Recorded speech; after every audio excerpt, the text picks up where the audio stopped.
eh, karena persoalan anggaran, dan sampai sekarang untuk pengadaan barang dan jasa sendiri pun untuk persoalan tender belum terselesaikan semua. Dan kami minta masyarakat lebih proaktif dan lebih melibatkan diri dalam persoalan pembangunan di kecamatan dan lingkungannya masing-masing.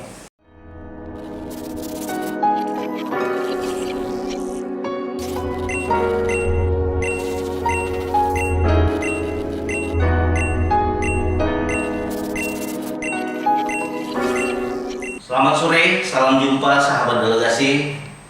Pada hari ini kita melakukan aktivitas podcast bersama dengan Wan Agus Yahya. Beliau adalah pegiat Forum Pemuda Pembangunan Kota Medan. Salam sehat delegasi, Bang Agus. Alhamdulillah, salam sehat. Makin sehat aja ya, lama tidak basuh ya. Sekali itu kandang kudu. Jadi Bang Agus, kalau kita lihat Kota Medan itu sebuah kota yang terbesar ketiga di Indonesia. Apa tanggapan Bang Agus terhadap Kota Medan dalam pembangunan yang saat ini sedang giat-giatnya dilakukan walaupun dalam masa pandemi? Ya, artinya untuk pembangunan di Kota Medan ini sampai sekarang ini masih kita bilang pembangunan belum ada sama sekali. Artinya pembangunan kita lihat di Kota Medan ini adalah yang paling utama itu adalah pembangunan jalan dan drainase. Itu yang harus pertama kali dilakukan oleh pemerintah Kota Medan. Kenapa jalan dan drainase yang menjadi sorotan Bung Agus? Karena jalan dan drainase itu adalah menuju supaya Medan ini menjadi fasilitasnya membuat masyarakat lebih gampang dalam lebih nyaman dalam beraktivitas. Gitu. Artinya dulu waktu pilkada wali kota Medan yang terpilih dan sekarang memimpin, yang paling utama diselesaikannya lah drainase dan jalan berlubang. Tidak ada di jalan berlubang di Kota Medan ini. Ya. Nah, jadi yakin nggak ada jalan berlubang di Kota Medan? Kami meyakini kalau dengan apa yang telah dilakukan oleh wali kota Medan ini, kami yakin akan tidak akan ada jalan berlubang lagi gitu. Oh iya. Tapi persoalannya karena persoalan pandemi ini mungkin anggaran yang tidak memadai dalam refocusing yang dilakukan untuk membantu kegiatan pandemi. Iya, itu persoalannya. Kami yakin dengan kepemimpinan wali kota Bobi Nasution dan Audrey Rahman ini untuk membenahi Kota Medan ini. Tapi kan tidak semestinya harus dibarengi dengan dukungan dari masyarakat. Menurut Pak Agus, wajah Kota Medan itu bagaimana menurut Pak Agus baiknya? Wajah Kota Medan ini sebenarnya bisa dibilang harus benar-benar bersih dan nyaman wajahnya. Artinya jalan dan drainase itu harus yang paling utama karena di situ skala prioritas. Apalagi banyak di masa-masa akhir tahun ini banyak hujan. Jadi menurut kami sebagai pemuda ya seharusnya lah wali kota Medan lebih memfokuskan kepada persoalan-persoalan yang krusial ini. Infrastruktur ini yang harus dibereskan. Ya. Bukan dalam persoalan bagaimana caranya jalan yang lain lagi lah yang dikerjakan. Fokus. Seperti pajak Sukaramai. Pajak Sukaramai, pasar Sukaramai. Ya. Pasar Sukaramai itu dari wali kota lama sampai wali kota yang ini belum terselesaikan persoalannya. Artinya untuk belum tertata dengan baik. Artinya kita meminta pada wali kota Medan ini membenahi jalan-jalan infrastruktur ini supaya pengguna jalan, masyarakat pengguna jalan itu tidak dihambat dengan kemacetan yang terjadi. Contoh di pasar Sukaramai. Jadi tadinya mungkin kita berharap di bawah kepemimpinan Bobi Afif Nasution permasalahan yang selama ini klasik terjadi di Kota Medan itu bisa terselesaikan. Ternyata belum juga ya? Belum, sampai sekarang setelah 100 hari kerja ini belum terselesaikan. Mungkin Pak Wali atau belum belum belum bisa dalam mengatur. Tapi ya kami meyakini semua ini dalam 2 tahun ini target wali kota ini akan terselesaikan, gitu. Bisa teratasi. Bisa teratasi. Ya, kembali pada permasalahan jalan dan drainase tadi. Kalau kita lihat hujan di Medan baru setengah jam hujan 30 menit sudah banyak menggenangi saluran-saluran, bahkan jalan-jalan protokol itu diwarnai dengan nuansa banjir. Apa sih permasalahan sehingga itu tidak terselesaikan terus? Apakah karena paret itu tertumpat atau jalan-jalan drainase itu memang sudah tidak bisa dijalankan lagi? Karena begini, menurut kami bahwasanya kenapa ini belum terselenggaranya perbaikan jalan dan drainase ini. Pertama, karena persoalan anggaran, dan sampai sekarang untuk pengadaan barang dan jasa sendiri pun untuk persoalan tender belum terselesaikan semua. Artinya percepatan dalam pengadaan barang dan jasa belum semaksimal mungkin. Padahal ini sudah masih periode ketiga. Iya. Periode ketiga di dalam tahun ya. Iya, artinya OPD di awal tahun itu sudah membuat perencanaan. Iya. Jadi jangan sampai kita tuh di akhir tahun baru mengerjakan kerjaan. jadi bisa berjalan waktu, dan itu akan membuat pekerjaan ini menjadi kualitasnya akan berkurang. Padahal anggaran sudah ketok palu di tahun 2000 akhir 2020 ya. Akhir 2020, dan apa yang terjadi sekarang ini? Sementara itu harus setelah ketok palu bulan 1 bulan 2 itu harus jalan tentang pengadaan jasa, dan kita ini apa yang salah gitu. Kenapa selalu Menurut Pak Agus lah, apa yang salah? Apakah dinas PU yang mengusulkan proses penenderan atau dalam pengadaan barang dan jasa tadi yang kurang mencermati sesuai dengan waktu, atau ada institusi lain yang dilihat? Kalau menurut kami, Masalah ini nggak selesai juga. Kalau menurut kami, kalau OPD seperti dinas PU sudah memberikan di bulan 4 atau bulan 5, di bulan 3 itu sudah memberikan berkas-berkasnya ke WLP. Mungkin pada tahun ini pergantian kepala WLP-nya. Mungkin itu yang membuat terkendalanya. Iya. Ada pergantian di situ. Iya. Kenapa selalu diganti? Sementara ini sudah jalan kampanye ini. Kenapa nggak tutup tahun ini diganti supaya perjalanan itu jalan? Iya. Jadi kita lihat juga kinerja WLP ini. Gitu. Artinya sampai sejauh mana WLP ini mampu dalam pengadaan barang dan jasa. Dan kita pun harus melihat juga sertifikasi dari Pokja WLP ini. Kenapa? Sampai sekarang WLP ini dalam menenderkan pengadaan barang dan jasa terlalu banyak persoalan.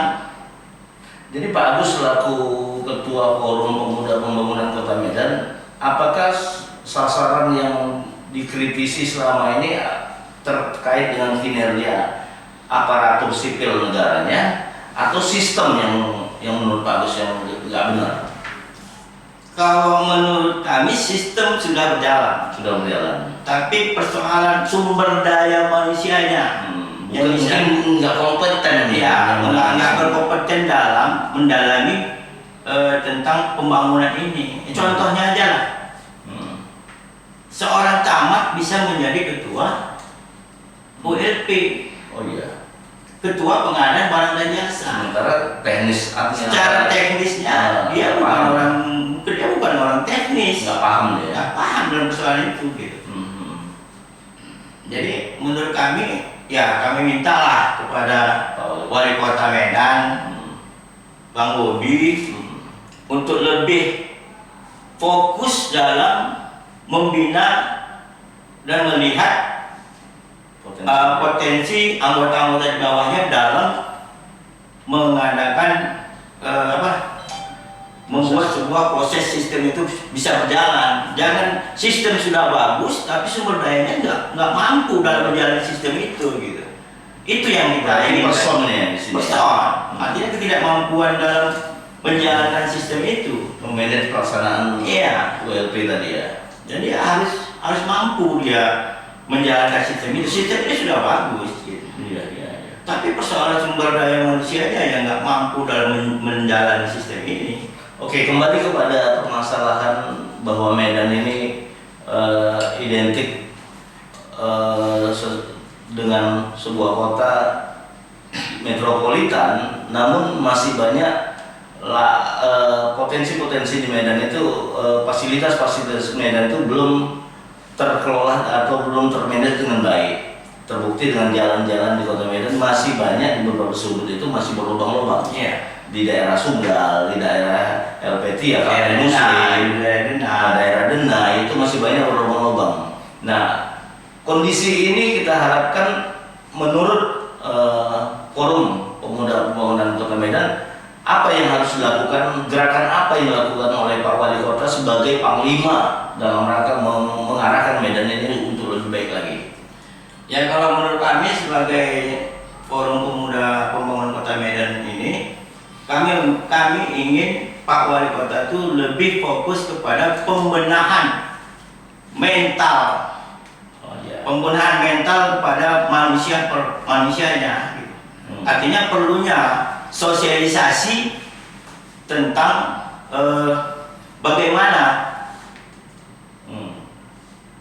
manusia di kota pemuda, khususnya masyarakat di Kota Medan ini ikut serta dalam membuat Medan ini menjadi berkah. Oke, selaku Ketua Forum Pemuda Pembangunan Kota Medan, langkah-langkah apa yang harus dilakukan oleh Pak Wali sebagai pimpinan manajemen dalam pengelolaan Kota Medan dengan sistem yang dibangun dengan didukung oleh OPD-OPD-nya? Apa yang harus dilakukan Pak Wali dalam rangka mensinergikan ini? Apakah personil daripada pejabat OPD itu tidak mampu melakukan perbaikan menuju Medan yang lebih baik lagi, atau memang harus bisa mampu, namun kalau mungkin dipertahankan untuk 1-2 tahun ke depan? Artinya kami meminta dari awal sudah kita bilang, artinya kami meminta kepada Pak Wali Kota Medan untuk memerintahkan kepada OPD-nya untuk mensosialisasikan,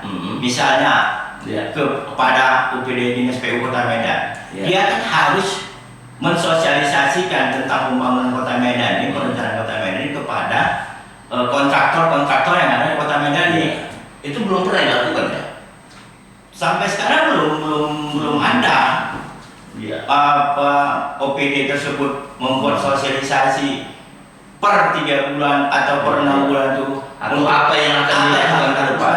Harapan-harapannya harusnya diambil input dari masyarakat, dalam hal ini pelaku-pelaku usaha, kontraktor ya kan, agar pembangunan Kota Medan itu lebih terarah. Dan sebelum lagi, dan satu lagi tentang pedagang kaki lima, itu kan memang harus ditata. Jadi pedagang kaki lima itu bukan hanya semata-mata kita taruh di misalnya daerah Kesawan itu. Pedagang kaki lima itu kita lihat di Jalan Denai itu berserakan, itu harus ditata tempatnya. Banyak lahan di Medan ini yang bisa menjadi tempat untuk pedagang kaki lima berjualan. Contoh kita lihat di Jalan Denai itu pedagang kaki lima berserakan. Dan itu saya bilang, kenapa? Itu kan harus ditata. Artinya ketika itu ditata sama Pak Wali Kota Medan, artinya meningkatkan PAD. Dan itulah perlunya camat sebagai koordinasi, birokrat koordinasi kepada wali kota untuk mengkoordinasikan daerah-daerahnya, mana yang terbengkalai. Jadi Bang Agus, dulu saya pernah melakukan perjalanan kunjungan ke sebuah negara Malaysia lah kita bilang. Mereka itu pedagang-pedagang kecilnya itu dihimpun di satu kawasan. Jadi tidak berserak. Kalau sudah berserak, kalau menurut saya inilah sumber kemacetan itu. Pertama, artinya kalau kita tata lah pedagang kaki lima itu kan menjadi sumber PAD. Pendapatan asli daerah Kota Medan ini. Betul. Artinya itu membuat Kota Medan ini menaik PAD-nya. Kita minta kepada Wali Kota Medan untuk memerintahkan seluruh camat di Kota Medan ini membuat sebuah regulasi tentang daerahnya masing-masing. Jadi kalau di Malaysia itu yang saya lihat itu tidak ada satu kampung itu warung-warung kecil di tiap lingkungan. dia disatukan di satu Ya. klaster tertentu.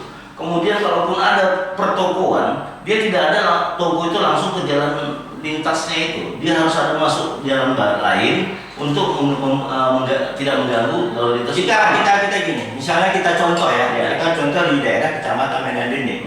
Itu di Jalan Belmerah Tol itu ada lahan yang tidak diberdayakan.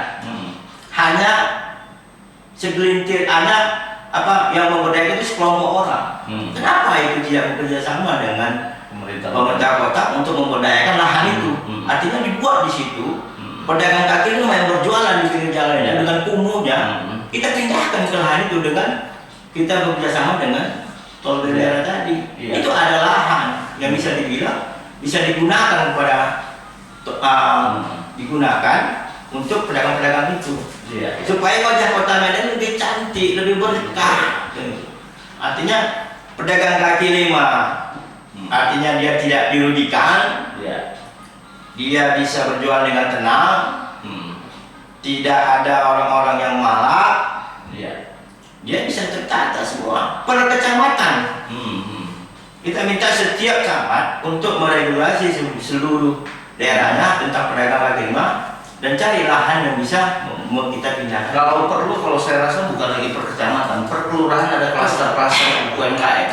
Jadi tidak menumpuk di jalan-jalan itu mereka berusaha. Bahkan kadang-kadang kalau kita melihat di Medan ini banyak di trotoar-trotoar mereka menempatkan warung-warungnya ataupun usaha-usahanya sehingga nuansa Medan itu sangat kumuh. Jadi seolah-olah yang baik, Pak. Jadi seolah-olah kita melihat kita di kota Medan, tapi kita masih belum melihat peran pemerintah itu dalam mengayomi pedagang-pedagang. Kita bukan mengayomi pedagang-pedagang UMKM yang kita lihat tuh terlalu besar modalnya. Pedagang es jagung, pedagang es teler, kan? Itu kan harus kita tata. Jadi disitulah hadirnya pemerintah dalam menata mereka. Kita harus merasakan bahwasanya kita punya pemerintahan, kita punya pemimpin. Masyarakat Kota Medan ini mau merasakan bahwasanya kami punya pemimpin loh. Sementara selama ini masyarakat tidak pernah merasakan itu. Sepertinya usaha mereka tuh dibiarkan saja, mau berhasil, mau sukses. Contoh satu hal lagi. Macam nggak mau tahu. Contoh satu hal lagi. Itu di Medan ini ada namanya KIP, kawasan industri kecil. KIP. Dan itu kan harus diberdayakan. KIP itu ada lahannya. Jadi untuk apa kita kejar UMKM yang nggak tahu kita kemana arahnya? Tapi kenapa itu nggak kita arahkan? Kawasan industri kecil di Medan ini itu dekat apa? Itu gimana pengelolaannya? Dan Medan itu harus mulai sekarang lah meminta kepada wali kota ini supaya lebih fokus kepada hal-hal yang pertama infrastruktur, kedua menata pedagang-pedagang kecil, pedagang kaki lima itu, karena itu adalah termasuk sumber PAD, meningkatkan PAD Kota Medan. Jadi itu. Oke Pak Agus, kalau kita lihat Medan itu kalau dikatakan Medan kota metropolitan, apakah menurut Pak Agus sudah pantas nggak Medan itu dinyatakan kota metropolitan? Kulturnya sudah pantas nggak? Kalau kita bilang kulturnya sudah pantas, tapi kalau kita bilang fisiknya kita belum pantas. Gitu. Kenapa? Kalau sudah kita bilang kota metropolitan itu, artinya kita sudah melihat tidak ada lagi persoalan banjir, tidak ada lagi masalah jalan berlubang. Bayangin, kalau kita di kota metropolitan ini kan, artinya kan kita semua fasilitas sudah kita rasakan. Kita dapat merasakan hadirnya pemerintah atau pemimpin kita di setiap masing-masing orang. Jadi kalau kita melihatnya kultur untuk kota Medan ini dengan mindset manusianya sudah pantas dikatakan metropolitan, tapi kita melihat fisiknya belum kita lihat kota metropolitan. Hutan. Berarti banyak yang harus dilakukan oleh Wali Kota Medan ke depan untuk lebih menata Medan lebih baik lagi, sehingga budaya masyarakat ini bisa menempatkan dia itu sebagai masyarakat kota harus bisa ada pemahaman lah dalam membangun Kota Medan itu, sehingga partisipasi masyarakat untuk ikut serta membangun Kota Medan itu bisa dilibatkan. Artinya kan kita nggak akan pernah mampu seorang wali kota atau pemimpin itu bisa berjalan sendiri tanpa ada melibatkan masyarakat. Nah, kita cuma minta kepada wali kota, ayolah kita libatkan masyarakat. Dalam artian kita libatkan masyarakat dalam pembangunan kota ini, bukan kita kasih dia dengan porsi-porsi kegiatan apa, tetapi cobalah pemerintah kota mensosialisasikan pembangunan kota Medan juga seperti ini loh, pemahaman seperti ini. Ayolah sebagai masyarakat, ayo dengan perpanjangannya kecamatan, lurah, artinya itu kan bisa mampu melibatkan masyarakat dalam pembangunan ini gitu. Jadi untuk kedepannya kami minta wali kota Medan itu lebih fokus kepada infrastruktur dan pembenahan pedagang kaki lima di kota Medan ini. Masyarakat kota Medan sejahtera, berkahlah kota ini seperti yang dijanjikan pada pilkada beberapa waktu yang lalu. Jadi kami sebagai pemuda forum pemuda pembangunan kota Medan cuma ingin memberikan sebuah saran kepada wali kota, meminta wali kota lebih fokus dalam pembangunan kota Medan ini. Kita nggak usah mikir lagi tentang bagaimana membenahi UMKM tadi. Benahi sajalah pedagang kaki lima ini. Itu termasuk UMKM. Kami minta, itulah yang harus kita minta kepada wali kota ini. Oke, sahabat delegasi sekalian, kalau kita lihat Medan sebagai kota 3 terbesar di Indonesia, banyak hal yang belum dilakukan, namun dalam konteks untuk melakukan Medan kota metropolitan sehingga terciptanya suatu kota yang sejuk, yang damai, yang tertib, ini kan perlu dukungan oleh masyarakat. Untuk hal itu kami minta Pak Agus bisa memberikan saran dan harapan kepada pemerintah, kemudian mengajak masyarakat untuk tetap melakukan kerjasama yang baik dengan pemerintah dan mensupport apa yang menjadi harapan-harapan pemerintah. Ayo silakan. Ya, kami sebagai forum pemuda pembangunan kota Medan, kami meminta kepada wali kota untuk lebih fokus dalam pembangunan infrastruktur, karena pembangunan infrastruktur ini adalah untuk memperlancar dan membuat nyaman pada masyarakat kota Medan ini untuk beraktivitas di kota ini. Dan kami meminta kepada masyarakat untuk lebih proaktif.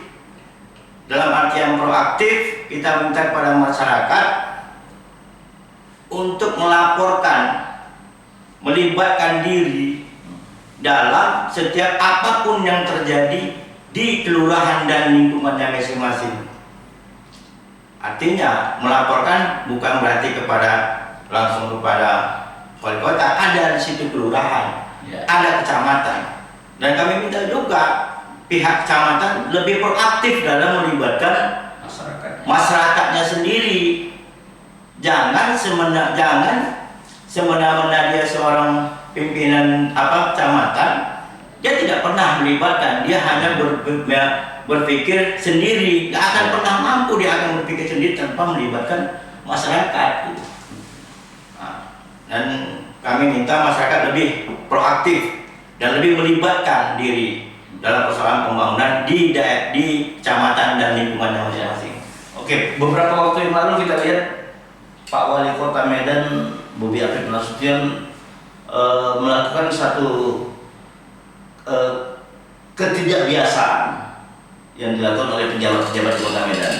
Dia berkantor di salah satu kecamatan, yaitu di Medan Helvetia. Apakah perilaku yang ditunjukkan oleh Pak Wali Kota itu menurut Pak Agus bagus enggak? Dalam rangka konsepnya dalam rangka mendekatkan, menerima aspirasi masyarakat di tiap kecamatan. Nah, apakah program itu bagus untuk didukung atau tidak, Pak Agus? kami sebagai Forum Pemuda sangat mendukung program tersebut. Kenapa? Kalau bisa, Ya. jangan sekali per 3 bulan sekali dia berpindah, artinya berkantor di kecamatan. Ya. Jadi di kecamatan masing-masing di Kota Medan ini. Ya. Artinya apa? Artinya apa? Dia bisa tahu persoalan apa yang ada di Kota Medan. Masyarakat. Percepatannya. Kita kan mau percepatan. Dan program waktu dia berkantor di situ kalau bisa ada masyarakat yang dikondisikan untuk melakukan temu muka sama beliau. Nah, kita sepakat dan setuju dengan program Bobi Afif Nasution sebagai wali kota Medan untuk berkantor di kecamatannya. Artinya dia mencontohkan bahwasanya seorang pemimpin itu seperti ini. Artinya kita butuh percepatan. Iya. Kita hilangkan birokrasi sebentar. Jadi kalau kita lihat yang dilakukan Bobi itu satu hal yang bagus dalam rangka mendekatkan diri kepada masyarakat. Ada juga salah satu perilaku wali kota, mungkin bukan di Medan, di kota lain, dia dapat informasi bahwa di kelurahan itu terjadi pungli dan sebagainya, atau di tempat fasilitas umum itu ada perbuatan-perbuatan yang tidak mengacu pada peraturan dan ketentuan daripada daerah tersebut. Dia tempatkan mobil dinasnya di situ. Contoh, misalnya wali kota Solo. Wali kota Solo dengar ada satu kelurahan atau satu kecamatan di kecamatannya itu, di kotanya itu, ditempatkan mobil dinasnya 2 hari di situ. Ya. Sehingga masyarakat takut ketika melakukan kegiatan-kegiatan yang tidak pas. Ya. Nah itu menurut Bapak gimana tuh? Artinya Sok terapi yang dilakukan terapi itu sangat bagus dan menurut kami itu sebuah manuver pemimpin yang luar biasa menurut kami. Artinya dengan hadirnya mobilnya di situ, mobil dinasnya, artinya walaupun hanya mobil dinas, artinya ada efek jerah di artinya dia ada di situ. Iya. Dia ada. Jangan kalau mau macam-macam lagi berarti udah keterlaluan. bukan hanya mobil, tapi topinya pun kalau ditanya wah tanggung juga itu persoalannya, ya kan?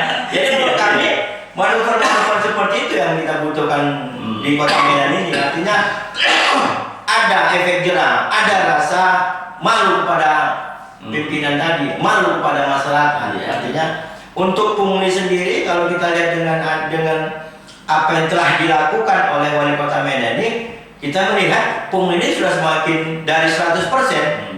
Bisa dibilang sekarang udah 30% untuk pungli ini.